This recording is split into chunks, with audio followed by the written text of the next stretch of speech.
जय गुरुदेव। जीवन में व्यक्ति को कर्म दो प्रकार का बताया गया है। एक कुकर्म होता है, एक सुकर्म होता है। कुकर्म का मतलब बुरा कर्म और सुकर्म का मतलब अच्छा कर्म। बुरे कर्म करने का बुरा नतीजा, अच्छे कर्म करने का अच्छा नतीजा मिलता है। व्यक्ति पूजा पाठ, सकारात्मक सोच रखे, सद्भावना का चिंतन करे, सत्पुरुषों का साथ करे, सत्संग करे, सेवा करे, परमात्मा के चरणों में प्रेम करे, उसका फल फायदा उस व्यक्ति को अलग मिलता है। और किसी की बुराई बताए, किसी की निंदा करता रहे, किसी के बारे में हमेशा नकारात्मक सोच रखे, तो उसका फल फायदा उसको बुरे तरीके से मिलता है। इसका हमें बराबर ज्ञान होना चाहिए कि किस प्रकार के कर्म करने से हमको किस प्रकार के फल की प्राप्ति होती है। ऐसे ही बुरे कर्म में एक निंदा आता है, निंदा करना। निंदा करना भी महापाप है। अगर किसी व्यक्ति की हम निंदा करते हैं तो उस व्यक्ति के जो पाप के बोझ हैं, जो बुरे कर्मों का भार है, वह सीधे सीधे उस व्यक्ति के ऊपर आता है जो व्यक्ति निंदक होता है, यानी निंदा जो करता है। आदि संत कबीरदास जी महाराज ने कहा है कि निंदक नियरे राखिए आंगन कुटी छुआ। उनका निंदक को अपने करीब में रखो, अपने पास में रखो, क्योंकि वो बिना मैल, बिना साबुन, बिना पानी के आपके पाप कर्मों को धो देता है।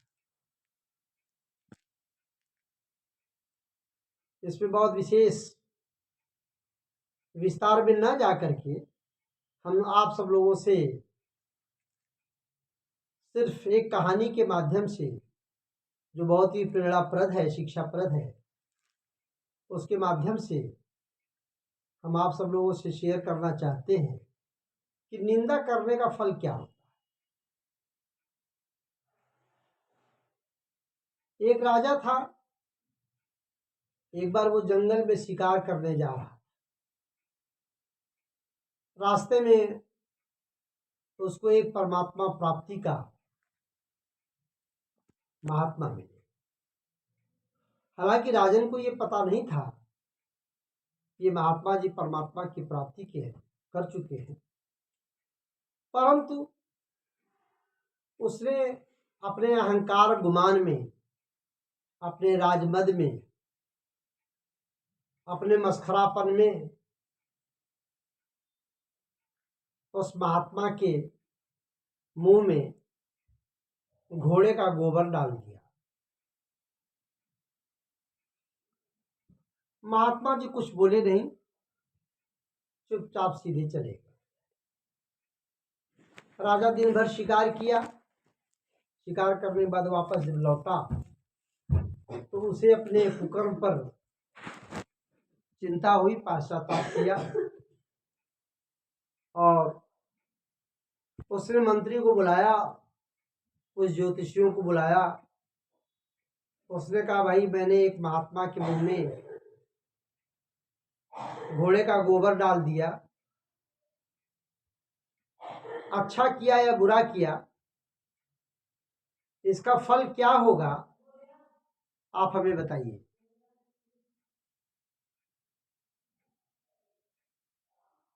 मंत्री ने ज्योतिषियों से विचार करने के लिए कहा। ज्योतिषियों ने विचार किया। विचार करके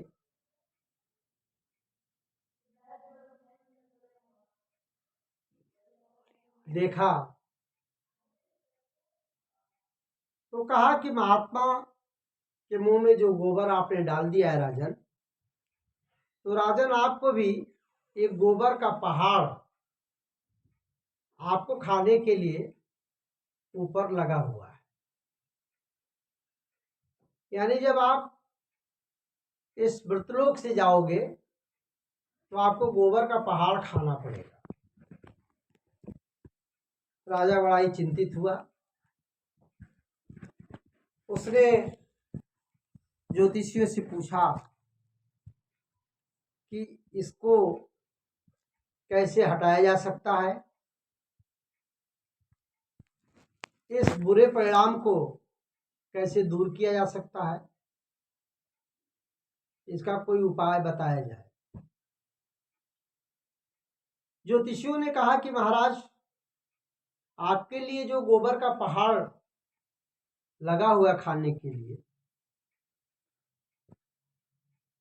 अगर आपकी निंदा आपके राज्य में लोग करने लगे तो जो जो निंदा करेगा उसके उसके हिस्से में थोड़ा थोड़ा गोबर के पहाड़ में से कट करके चला जाएगा और आप मुक्त हो जाएंगे। राजा ने पूछा, भाई मैं राजा हूं,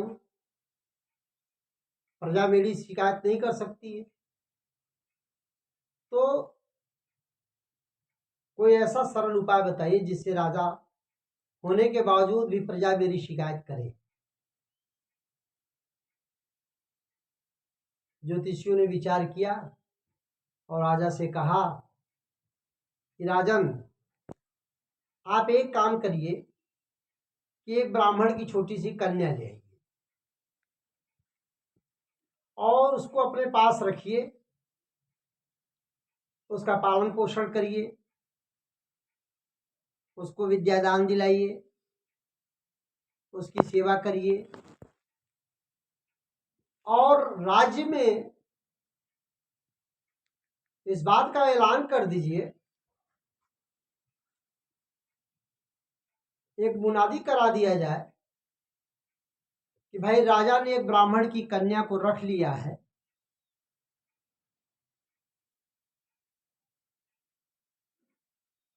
तो जब लोग ये सुनेंगे कि ब्राह्मण की कन्या को रख लिया है राजा, तो प्रजा आपकी शिकायत करने लगेगी, आपकी निंदा करने लगेगी कि राजा को ऐसा नहीं चाहिए था, राजा ऐसा काम किया है तो बहुत गलत किया है।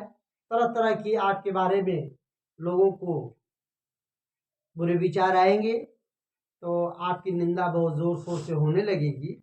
तो धीरे धीरे जो निंदा करेंगे उनके हिस्से में तो गोबर का जो पहाड़ है वो कटता चला जाएगा। राजा ने अपने मंत्री और ज्योतिषियों की बात मान करके ऐसा ही किया। पूरे राज्य में उस राजन की निंदा होने लगी। राजा अधर्मी हो गया, राजा ने बहुत बुरा काम किया, राजा ने ब्राह्मण की कन्या को रख लिया, राजा होकर के उसे ऐसा नहीं करना चाहिए। तमाम तरीके के से तमाम तरह से लोगों ने निंदा करना शुरू कर दिया। धीरे धीरे निंदा करते जब बहुत दिन बीत गया तो राजा ने कहा ज्योतिषियों से कि भाई देखो, मेरे हिस्से में जो गोबर का पहाड़ था वह कितना कटा। ज्योतिषियों ने देखा और विचार किया तो उन्होंने कहा कि राजन, निंदा करने से आपके लिए जो गोबर का पहाड़ लगा हुआ था वह कट तो गया है, लेकिन अभी थोड़ा सा हिस्सा बाकी है, क्योंकि एक व्यक्ति जो आपके राज्य में है उसने शिकायत नहीं किया और वो महात्मा है, और महात्मा है तो वो आपकी शिकायत वो कर भी नहीं सकते। अगर वो शिकायत कर दे तो बचा हुआ भाग गोबर का उनके हिस्से में चला जाएगा और आप उससे मुक्त हो जाएंगे।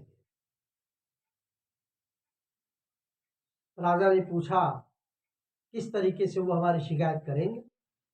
लोगों ने बताया जा करके कहिए महाराज, मैंने ब्राह्मण की कन्या को रख लिया है, ये मैंने अच्छा किया या बुरा किया। तो अगर वो तुरंत कह देते अरे राजन तुमने बड़ा बुरा काम कर दिया, तो वो पहाड़ का हिस्सा उनके अंदर चला जाएगा, गोबर। राजा गए महात्मा के पास, महात्मा से उन्होंने कहा, महात्मा ने राजन की बात को सुनकर के कहा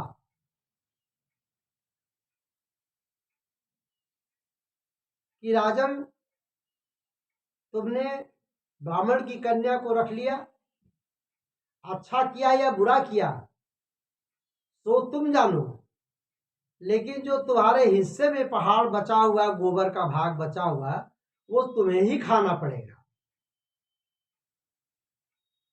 राजा बहुत लज्जित हुआ, बहुत शर्मिंदा में हुआ और आया और मंत्रियों से मंत्रणा किया, ज्योतिषियों से विचार किया कि अब वो जो बचा हुआ भाग है, महात्मा ने कहा कि अब तुम्हें ही खाना पड़ेगा।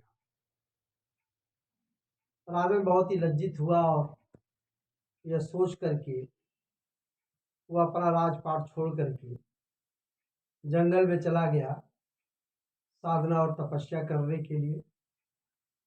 तो कहने का मतलब ये है कि अगर हम किसी की शिकायत करते हैं तो उसकी जो पाप के बोझे हैं वो हमारी तरफ चले आते हैं और फिर उसको हमको झेलना है, भोगना है। तो हम दुनिया में किसी की शिकायत करते हैं, उसकी आपत्ति विपत्ति से हम भोगते हैं, झेलते हैं, तो परमात्मा के ऊपर दोष लगाते हैं, अपने ऊपर मुसीबतों को देख करके कहते हैं कि किसका हमने क्या किया कि हमको ये दुख मुसीबत आ रही है। तो इस कहानी से हमको ये प्रेरणा मिलती है कि हमको कभी भी किसी की शिकायत व निंदा नहीं करनी चाहिए, क्योंकि निंदा करने से उसके पाप के बोझे से हम दब जाते हैं। आज बस इतने ही, शेष अगले भाग में भगवान का नाम प्रेम से लें। जय गुरुदेव।